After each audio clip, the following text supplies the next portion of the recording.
जय हिंद दोस्तों पार्लियामेंट का विंटर सेशन चल रहा है और इस दौरान अगर ये कहा जाए कि खुद के पांव पे कुल्हाड़ी कैसी मारी जाती है तो ये बिल्कुल आप कांग्रेस से सीख सकते हैं। कांग्रेस ने चुनिंदा मुद्दों की बजाय उन्होंने वही सब पुरानी बातों पर अपना एलिगेशंस पार्लियामेंट के सामने रखा जिसमें वो खुद ही एक्सपोज होते चली गई।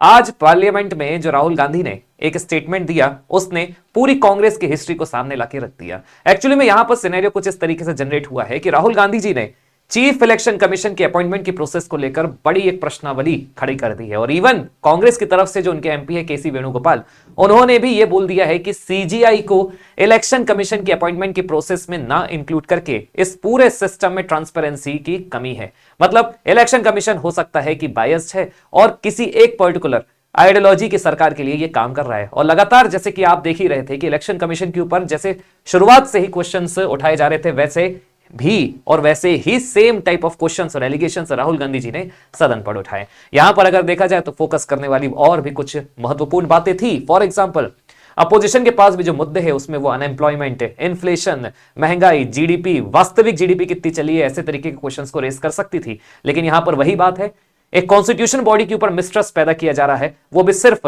गाकर। आपके पास बकायदा हर एक चीज की प्रोटोकॉल होता है जिसमें आप किसी भी कॉन्स्टिट्यूशन बॉडी के ऊपर क्वेश्चन रेस कर सकते हैं।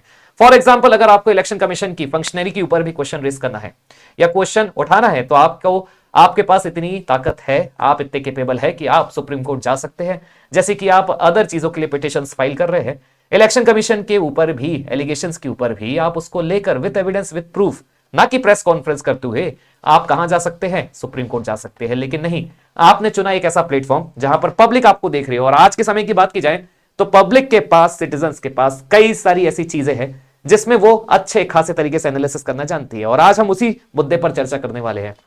यहां आप देख सकते हैं अपोजिशन क्वेश्चन से removal of CJI from panel to select CEC, ये द हिंदू का आज का आर्टिकल है। Congress MP Kesu Venugopal accuses the government of undermining the idea of impartial electoral umpire by enacting a law that replaces top court's intent to ensure fair election. He also refers to the Hindu data analysis of voter deletion. कुल मिलाकर आपको ध्यान होगा, अगर मैं थोड़ा सा इसका आपको हिस्टोरिकल बैकग्राउंड बताऊं तो यहां पर जो कांग्रेस रही है हमेशा से पावर में, होता यह था कि इलेक्शन कमीशन का जो हमेशा से अपॉइंटमेंट भारत में होते आया है, एक सामान्य सी परंपरा रही है कि इलेक्शन कमीशन का जो अपॉइंटमेंट होते आया है उसमें प्राइम मिनिस्टर एक नाम रिकमेंड करता था और वो नाम राष्ट्रपति के पास पहुंचता था और फिर बाद में प्रेसिडेंट ऑफ इंडिया उस नाम पर अपनी मुहर लगा देते थे। यहां पर कभी भी उस नाम के ऊपर किसी अन्य को चर्चा करने का मौका नहीं मिलता था। और ये जो परंपरा भारत में चली है ये ऑलमोस्ट 1950 से लेकर 1989 तक चली है। कहने का मतलब ये है कि बहुत लंबे समय तक 1950 से लेकर 1989 तक इलेक्शन कमीशन एक सिंगल मेंबर बॉडी हुआ करती थी जिसकी नियुक्ति खुद प्राइम मिनिस्टर करता था। अब आप समझ सकते हैं कि अगर 1950 से 1989 तक का इतिहास देख लिया जाए तो कौन सी रूलिंग पार्टी रही होगी, किसके पास पावर रहा होगा, किसने इलेक्शन कमीशन ऑफ इंडिया को अपने तरीके से यूज किया होगा। 1989 के बाद जो इलेक्शन कमीशन रहता है वो एक मल्टी मेंबर बॉडी बनती है, लेकिन स्टिल उनकी जो नियुक्ति होती थी, चाहे आप इलेक्शन कमीशन की बात करें या फिर चीफ इलेक्शन कमिश्नर की बात करें, सबकी नियुक्ति प्राइम मिनिस्टर के द्वारा ही की जाती थी और राष्ट्रपति उस पर मुहर लगा देते थे। 2023 में ये जो अभी वर्तमान की सरकार है नरेंद्र मोदी जी की, उसने क्या किया, उसने ये किया कि इलेक्शन कमीशन के अपॉइंटमेंट को लेकर एक नया नियम प्रपोज किया। पहले तो मैं आपको उसके बारे में बताता हूं कि ये जो नया नियम था इसमें होता यह था कि इन्होंने 2023 में एक ऐसा एक्ट इंट्रोड्यूस किया जिस एक्ट में चीफ इलेक्शन कमिश्नर और अदर इलेक्शन कमिश्नर्स का कैसे अपॉइंटमेंट होना है उसके ऊपर यहां पर नियम बनाया गया। अब यहां ध्यान से देखिएगा जरा, यहां पर एक ऐसी कमिटी बनाई गई है जिसका नाम है सिलेक्शन कमिटी, जो कुछ नाम के रिकमेंडेशंस भेजेगी और इस पर जो रहेंगे, एक रहेंगे आपके प्राइम मिनिस्टर, दूसरे आपके लीडर ऑफ अपोजिशन और तीसरे है यहां पर यूनियन कैबिनेट मिनिस्टर, सामान्यतः अभी जो है वो है home minister.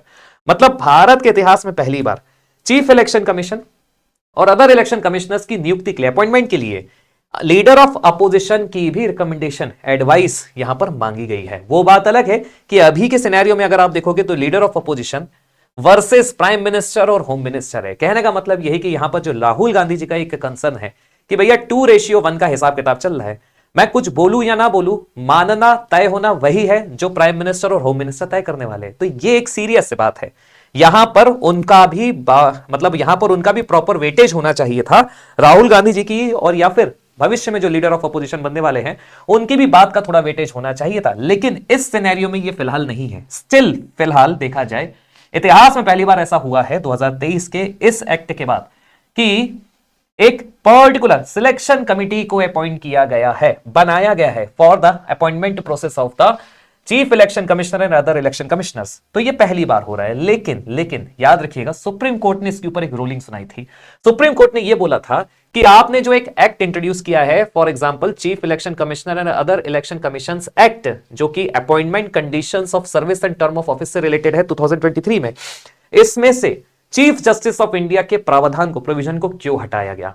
In any case अगर चीफ जस्टिस ऑफ इंडिया भी इस पर्टिकुलर सिलेक्शन कमिटी में रहते तो हो सकता है कि जो इलेक्शन कमीशन के ऊपर अभी हाल फिलहाल में बहुत लंबे समय से एक दाग लगा हुआ है कि जो हमारे भारत की जो एक संवैधानिक संस्था है, कॉन्स्टिट्यूशन बॉडी है, जिसका नाम है इलेक्शन कमीशन ऑफ इंडिया, वो फ्री और ट्रांसपेरेंट इलेक्शन नहीं कर रही है। हो सकता है कि वो एक पर्टिकुलर पॉलिटिकल पार्टी के लिए काम कर रही है, जिसके ऊपर अभी लगातार अपोजिशन वाले आरोप लगा रहे हैं। और ये जायज इसलिए भी हो रहा है क्योंकि यहां पर देखा जाए तो leader of opposition Rahul Gandhi ji का भी वेटेज नहीं है और ना ही यहां पर चीफ जस्टिस ऑफ इंडिया को भी जोड़ा गया है। लेकिन अगर इन दोनों को भी सिलेक्शन पैनल में जोड़ लिया जाता है तो यहां पर सबकी सहमति से चीफ इलेक्शन कमिश्नर का अपॉइंटमेंट होगा और अदर इलेक्शन कमिश्नर्स का अपॉइंटमेंट होगा। और फिर हो सकता है कि जो बोलते ना खिसियानी बिल्ली खंबा नोचे वाला हिसाब किताब चल रहा है, वो फिर यहां पर जनरेट नहीं होता। तो फिलहाल मैं आपको इस एक्ट के बारे में बता देता हूं। यह एक्ट 2023 में आया था, लेकिन यह इफेक्टिव हुआ था 2 जनवरी 2024 को। और तब से लेकर अब तक देखा जाए तो यहां पर अभी जो वर्तमान में चीफ इलेक्शन कमिश्नर है, जिसका नाम आप लोग कमेंट बॉक्स में बताएंगे, और अदर इलेक्शन कमिश्नर्स है, वो इसी सिलेक्शन कमिटी के थ्रू ही बने हुए हैं। लेकिन यहां पर एक और चीज मैं आपको बता देता हूं कि इस पर्टिकुलर प्रोसेस के बाद जो टर्म ऑफ ऑफिस रहे वो अब 6 ईयर और 65 ईयर्स ऑफ एज हो चुका है। कहने का मतलब ये, वैसे तो ये पहले भी था, लेकिन फिलहाल अगर कोई भी एक चीज पहले हो जाती है, मान लीजिए आपके 6 साल ऑफिस में पूरे हो गए या फिर आपकी 65 साल की आयु पूरी हो गई, तभी आप ऑफिस में रह सकते हैं। और यहां पर अगर बात की जाए इस एक्ट में, जैसे कि पहले था, जैसे कि आप हाई कोर्ट के जज को रिमूव करते हैं, सेम आप इलेक्शन कमिश्नर्स और चीफ इलेक्शन कमिश्नर्स के लोगों को भी आप उसी प्रोसेस के थ्रू रिमूव कर सकते हैं। मतलब यहां पर पार्लियामेंट में एक विशेष रेजोल्यूशन के थ्रू ही इनकी रिमूवल प्रोसेस बताई गई है। लेकिन की कंट्रोवर्सी वही है कि यहां पर इंडिपेंडेंस के ऊपर अभी भी क्वेश्चन बना हुआ है, क्योंकि सिलेक्शन कमिटी की बात की जाए फिर से, तो यहां पर एक तो सिलेक्शन कमिटी में रूलिंग ही पार्टी का वेटेज है, प्राइम मिनिस्टर या कैबिनेट मिनिस्टर, जो भी वर्तमान में होम मिनिस्टर है, और दूसरी तरफ है लीडर ऑफ अपोजिशन।